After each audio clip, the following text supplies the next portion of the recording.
If you're about to buy a business for the first time, one of the things that can be a big concern for you is that you might identify that the skill set needed to operate the business, or perhaps more importantly, the skill set needed to grow the business are not something that you have experience with. So the question becomes, do I buy the business and learn the skill set, or do I not buy the business because I have no experience doing that? In this video, I hope to give you a framework to learn how to think through this part of acquisition. My name is Walker Dybel. I'm the Wall Street Journal bestselling author of Buy Then Build and the creator of the Acquisition Lab. One of the questions that comes up in the lab is just this, right? It's sort of like, Walker, I've identified that this business needs this skill set and I don't have experience doing that. So should I do it, move forward, or not? Okay. And let me start by sharing a story. When I was in my 30s, I used to race road bikes. I was actually the Missouri State champion in 2010. And the point is I spent a lot of times on bicycles, right? And I spent about 20 hours a week riding and racing my bike. And when I wasn't on the bike, I was in the bike shop, because that's what people do when they participate in addictive hobbies. And, I wanted to go there. I wanted to see all the gear. I wanted to talk to the mechanics. I wanted to just be a part of the community and hang out with other cyclists and all these other things, right? And being at the bike shop, I saw there was usually two different kinds of buyers, okay? Someone would come in to buy a bike, and the first person would sort of come in and say, I'm at level 4, okay? And then they would buy a bike at level 4, and they'd acquire that and they'd leave, okay? Other people would walk in and they would say something along the lines of, listen, the only reason I am not Lance Armstrong is because I don't have this $10,000 carbon fiber, black on black bicycle that Lance Armstrong rides. So I'm gonna buy this bicycle and then I will be Lance Armstrong. And they would buy that and they'd leave, okay? The first example made an investment, but they didn't really have any room for growth. The second, although I love the ambition, they're not gonna be Lance Armstrong, no matter, even if they buy all the gear, right? So the thing is, it depends, what is your goal, right? And I'm gonna say it's probably somewhere in the middle. So let's break this down. Let me give you some examples. When I bought my printing company back in 2006, the next step in my career was really to run a region, a specific division of a region, okay?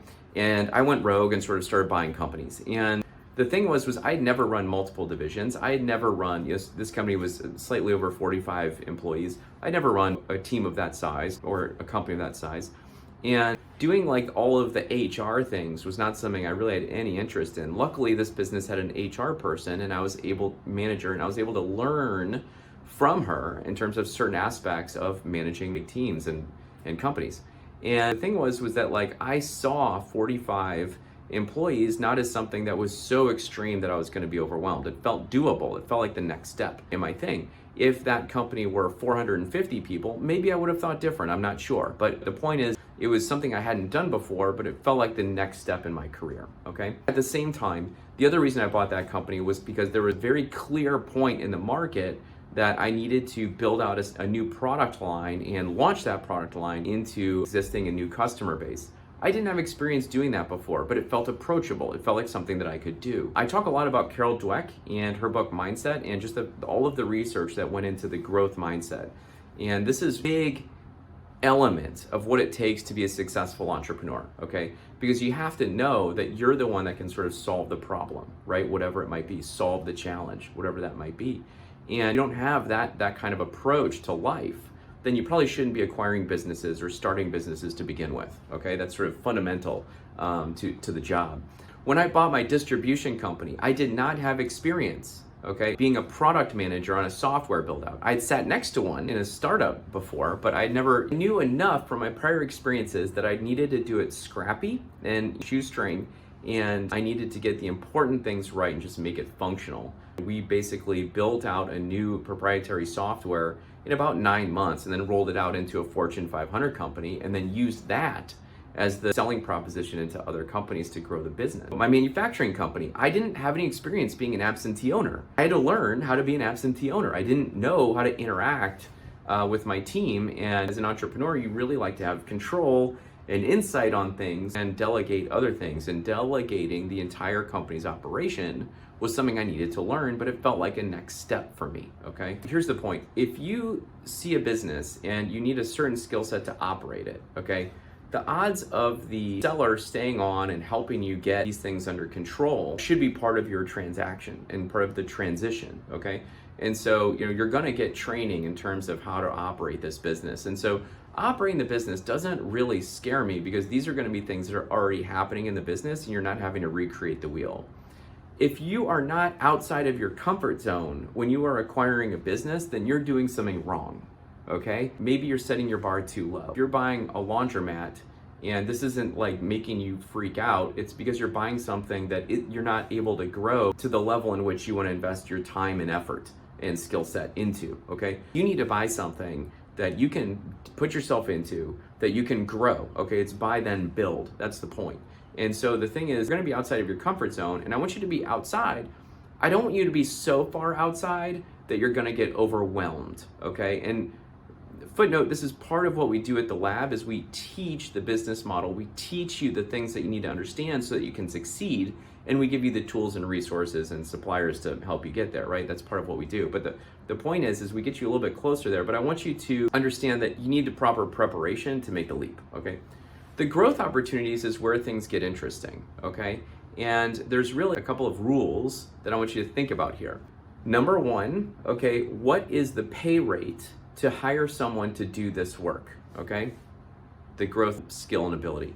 And number two, is this a skill set that I wanna put in my forever pouch? Is this a skill set that I wanna be doing forever? And it's those two things that'll kind of tell you how to approach it, all right? So number one, pay rate. So if this is something where, I need to hire a software engineer and full stack engineer and pay them, I don't know, $150,000 a year to come in and develop this thing. Well, if I just bought a business, there's gonna be kind of a pull on cash flow. I need to be building safety. I need to be running strategy. I need to be doing a lot of things hands-on. I'm probably not gonna come in and bring in a super expensive overhead piece in order to execute on that, okay? If I can go to Upwork and sort of leverage some lower pay rate people in order to manage a project and get it done, then that might be something that I might do early on. But here's the thing about pay rate. When you buy a business, okay, you might think like, okay, I'm gonna be CEO. Everything I'm gonna do is gonna be $10,000 hourly rate sort of stuff. I'm gonna do strategy, I'm gonna do partnerships, I'm gonna do corporate sales, and you should. That's how I want you thinking about it. However, when you buy a business, you need to get your hands dirty, okay? It's the people that are in the arena with blood on their face and dust on their hands and all the rest of it that are the ones getting things done and executing and building wealth and building value for their customers and their employees and their family and all the rest of it. Do not think that this is a buy then chill model. If you're buying a business, you need to be paying attention to what is going on, all right? And the thing is you need to learn what are all the little cogs in the wheel and how do they all actually get done, okay? And so I want you to, if you're not in there doing it, I want you to have major oversight and I want you making decisions on all of the things, okay? So that you understand the impact of each one of those jobs so that people aren't able to sort of pull the wool over your eyes or mismanage you as the new owner, right? You need to understand how things get done and how the sausage is made in your business.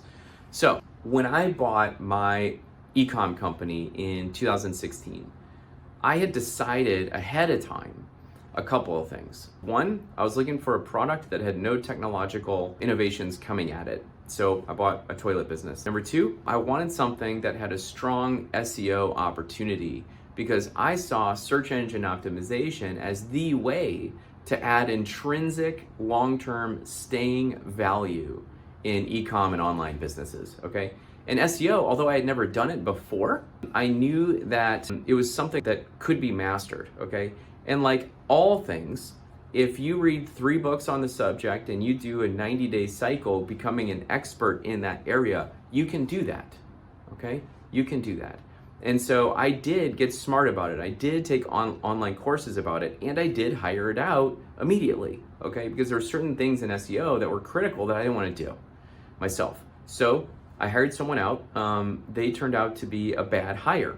I probably spent, $25,000 just flushed down the toilet hiring the, pun intended, hiring that team that wasn't effective. But I knew what needed to happen. I knew the results I was looking for, and I knew that they weren't getting done what I needed. So I was able to move on to another team and yet another. It was my 3rd team. And now I've been working with them for a number of years. And in our segment, we've built one of the strongest sites on the web just since 2016. So the point is, I knew that this was a skill set that I wanted to get, okay? I knew this was a skill set that I wanted to have forever, but I also knew that there were parts of it, like the actual execution of it, that were things that I wanted to make sure were hired out. And I think that's a really good way to think about pretty much every department in your business, right? As a small business owner, you will need to do sales. You will need to do some kind of production management or product launches or something, right? You're gonna need to do some kind of, operational management, okay?